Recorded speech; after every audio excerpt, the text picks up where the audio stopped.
job of learning notes and rhythms for your performance tonight. Have you done solo before? Last year was my first solo. Last year this is your second time? Well, then I think you're doing a pretty good job. Do you take private lessons? Yes, with Miss Young. You do it. Oh, good. You got a good teacher. I think that you need to work just a little bit more with the metronome to keep your beat just a little bit more steady. I mean, many times, most of the time it's pretty good. You tend to rush in notes and a lot of in rests and get to the next note of the phrase a little bit too soon. And most of the time that's because you're not holding the last note of the phrase out all the way to the rest. You tend to play the last note just a little bit too short.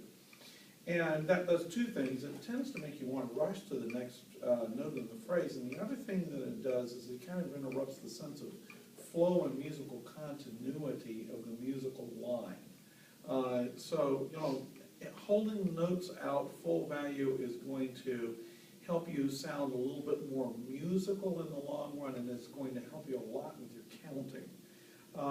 You have a good basic tone quality. It's really a nice start on what I think is going to end up being a very beautiful clarinet sound. You tend to tongue just a little bit too heavy with pressure of the tongue against the reed.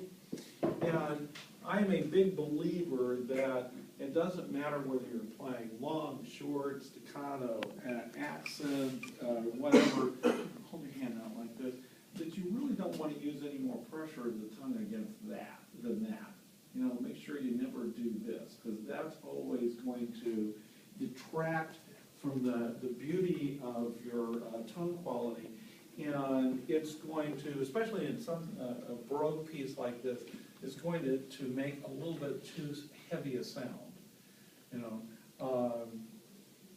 so I would just work on trying to lighten up a little bit on the pressure of the tongue against the reed, and work for a little bit more sense of flow and continuity to that.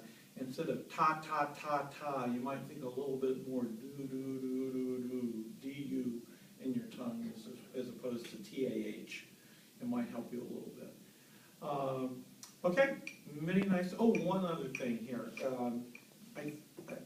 I would like to hear you play with a little bit wider variety of dynamics. You tend to play with your piano's about here and your forte's about here, and everything tends to be inside that kind of narrow little realm. And as I'm so fond of saying, forte's to be here, and everything else in between, right? Because it will make your playing that much more interesting. Good job, Kris.